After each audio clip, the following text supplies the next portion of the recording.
You think you're exhausted because you didn't sleep enough. You're wrong. Your body isn't tired. Your brain is. And the difference between those two things changes everything about how you actually recover. Think about the last time you crashed on the couch after a day that didn't involve any real physical effort. You didn't lift anything heavy. You didn't run anywhere. You sat at a desk, answered messages, made small decisions, scrolled a little between tasks. And by 6 o'clock, you felt like you'd been hit by a truck. That feeling isn't laziness. It isn't a lack of willpower. It's a specific, measurable kind of depletion, and psychologists have been studying it for decades.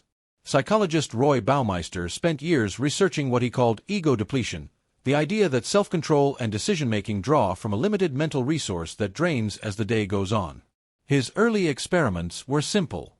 People who resisted eating cookies performed worse on a difficult puzzle afterward than people who hadn't had to resist anything.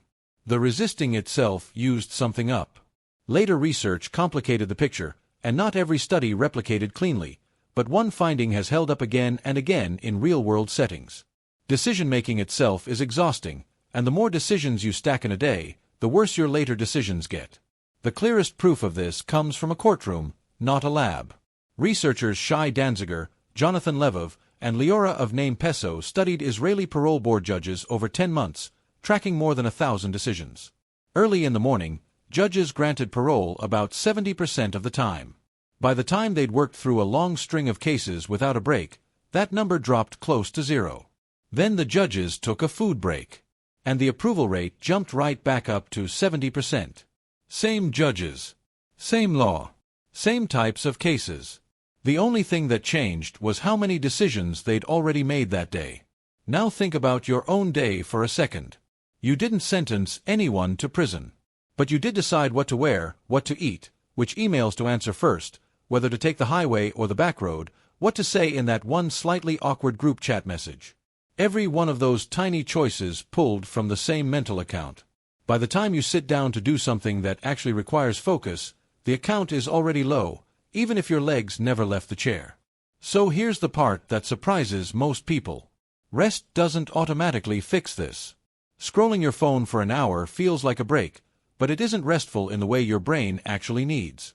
It's just decision-making in a different costume. Every swipe is a tiny choice. Keep watching, skip it, like it, close the app, open a different one. Your brain doesn't clock that as relaxation.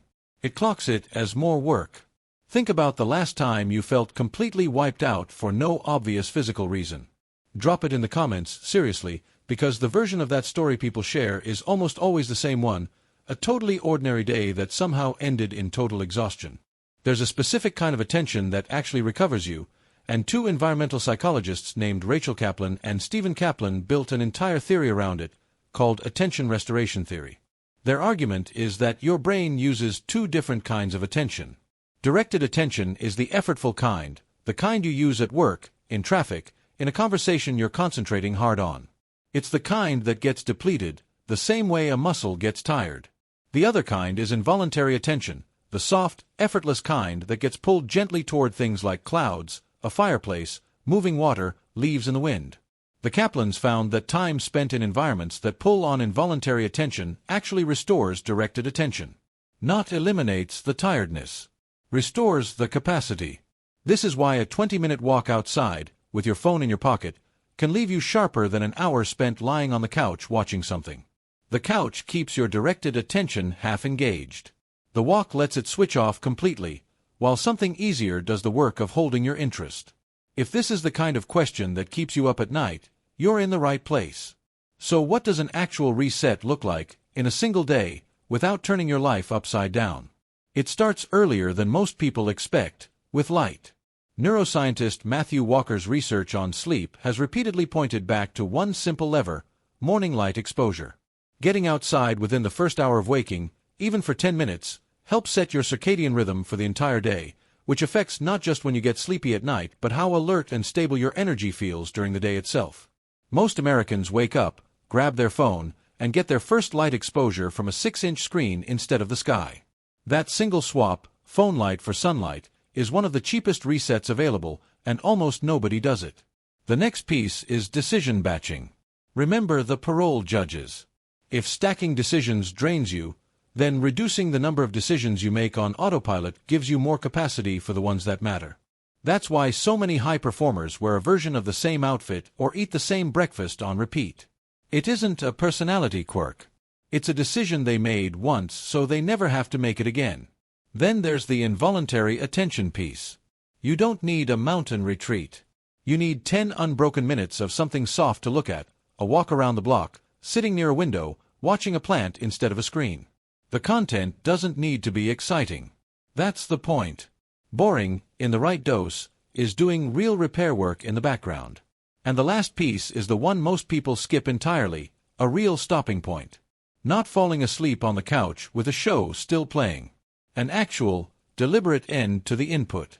Your brain needs a clear signal that the demands of the day are over, the same way it needs a clear signal that the day has begun. Without that signal, your directed attention system stays half-braced for the next decision, even while you're technically resting. None of this requires a spa day or a week off work. It requires a handful of small shifts, spaced across 24 hours, that work with how your attention actually recovers instead of against it. Morning light instead of a morning scroll. Fewer trivial decisions eating into your reserve.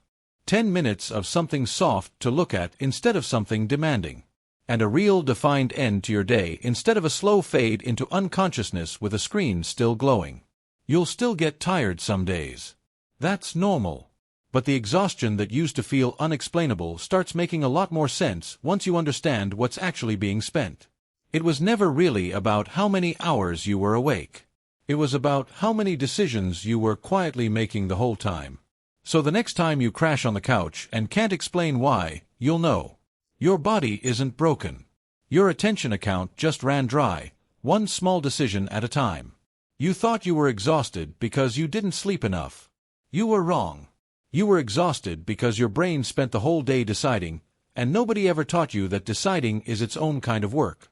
Now that you know what's actually draining you, the next question is even stranger: why some decisions cost you almost nothing while others quietly wreck your whole afternoon. That difference isn't random, and once you see the pattern, you'll start noticing it everywhere.